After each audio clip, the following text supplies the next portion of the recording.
Paranoïa au sein du clan Ouattara. Tous les étrangers venus pour la CAN placés sous surveillance.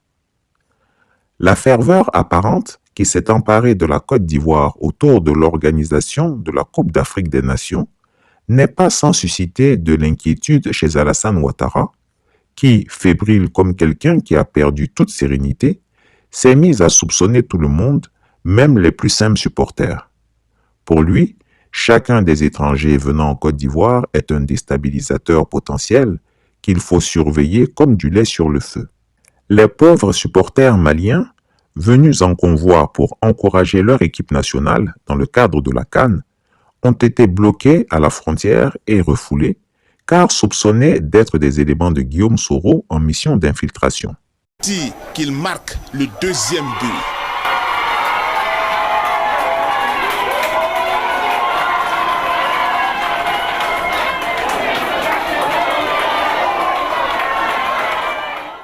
À propos, dans une prochaine enquête rondement menée, je vais vous relever le lien entre le fort engouement autour de la CAN et le manque incompréhensible de tickets qu'on disait sold out, qui contrastait avec les stades vides. Il se dit après coup que le clan Ouattara, la peur au ventre, s'est organisé pour acheter la majorité des tickets dans l'optique d'avoir le contrôle des foules à qui ils allaient distribuer les tickets, en majorité les militants du RHDP. Nous y reviendrons plus en détail. C'est la polémique depuis ce début de cette CAN, les supporters qui cherchent des tickets et les stades qui ne sont pas pleins. L'exemple le plus frappant, c'était le match d'ouverture qui devait se jouer à guichet fermé et selon le COCAN, 47 000 tickets avaient été vendus, mais seulement 38 000 spectateurs étaient présents au stade ce samedi. Alors en cause, selon le COCAN, les entreprises et les institutions qui ont réservé de nombreux tickets et qui ont parfois annulé ou alors n'ont pas retiré les tickets à la dernière minute.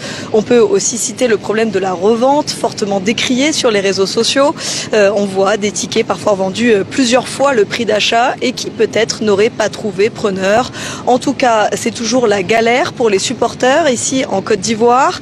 Le COCAN demande de privilégier les sites de vente physique car le site en ligne où on peut acheter les tickets est régulièrement saturé.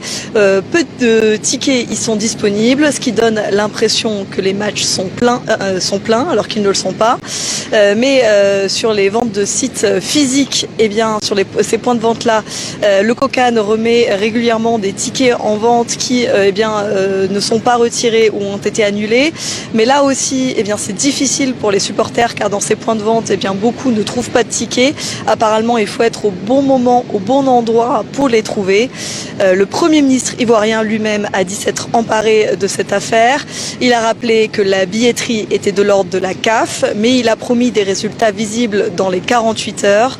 On l'espère en tout cas pour que cette CAN continue ici d'être une belle fête ici en Côte d'Ivoire.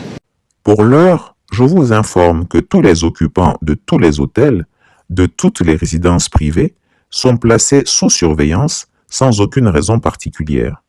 C'est-à-dire que le simple supporter africain qui a effectué le déplacement en Côte d'Ivoire pour participer à la CAN, se voit épié jusque dans le trou du WC.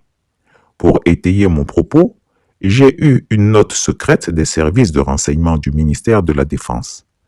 Dans celle-ci, le clan Ouattara s'inquiétait, et je le dis tel que libellé, ouvrez les guillemets, de l'identité des Blancs derrière l'hôtel Radisson, fermez les guillemets. Cela même là, après la CAN, mais vont se retourner dans les pays même. Ces poissons de gars, ils sont en train de manger un citron. Poissons de gars, ils mangent un citron. Et puis il y a les colis bien à côté. Ceux-là, quand ils finissent, ils vont rester à Babizio. Il ne faut pas les go bobler avant de partir se donner à eux, ils vont les enceinter un peu. De toute façon, les bobler, ils sont enfants de blancs.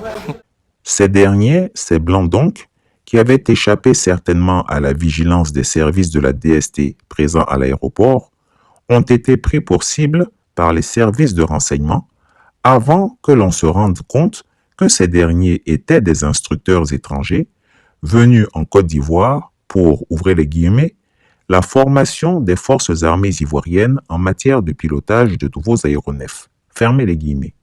Si cette surveillance de dernière minute a été effectuée, Elle révèle, en plus de la frilosité ardue, un manque criard de coordination entre les forces de défense et de sécurité et entre les différents services de renseignement et de documentation extérieure. Le partage d'informations ne se fait pas et chaque entité fonctionne de manière cloisonnée sans que les autres sachent les cibles prioritaires ou secondaires qu'ils visent. Cela sous-entend que même entre collègues militaires, c'est la méfiance, voire la défiance totale. Les équipages dédiés au renseignement et à la surveillance des étrangers sont composés d'un groupe basé au GATL, d'une équipe basée entre les 3 frontières, équipée de 3 véhicules de type fourgonnette capables de détecter des armes. La dernière équipe, installée au domicile d'Alassane Ouattara quant à elle, est dotée d'un véhicule muni d'appareils capables d'écoute et d'interception des communications téléphoniques. C'est après vérification qu'ils se sont rendus compte que ces blancs suspects sont des Israéliens recrutés par le dictateur des lagunes et travaillant pour son compte. Quant aux supporters africains venus dans notre pays, chaque matin, les services de renseignement défilent dans les hôtels et les résidences privées où ont été installés des espions pour recueillir les fiches d'information rédigées sur eux, leurs activités, leurs propos sur la Côte d'Ivoire, sur Alassane Ouattara, sur son frère cadet, Téné Birahima Ouattara dit la Fiole, et sur son épouse, Dominique Ouattara. On peut donc dire qu'en matière d'espionnage, la machine tourne à plein régime.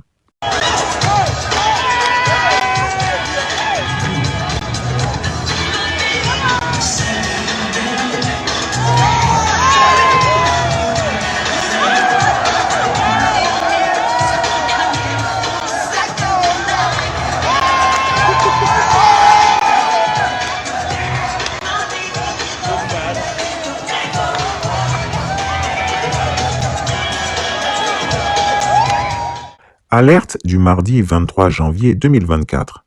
Arrestation en cours, Burkina Faso. Un citoyen proche de la délégation du Burkina Faso, que je n'ai pas pu identifier, sera arrêté dans les heures qui suivent à Yamoussoukro. C'est un monsieur qui serait proche du président de la Fédération de football du Burkina Faso. L'individu porterait des lunettes. Il semble que Téné Birahima Ouattara dit la Fiole a ordonné cette arrestation pour avoir un moyen de négociation en vue d'obtenir la libération des 2 gendarmes ivoiriens détenus depuis lors au Burkina Faso. S'il vous plaît, partagez cette alerte. Chris Yapi ne ment pas. Retrouvez Chris Yapi sur ses 2 chaînes YouTube, sa chaîne Dailymotion, Instagram et VK.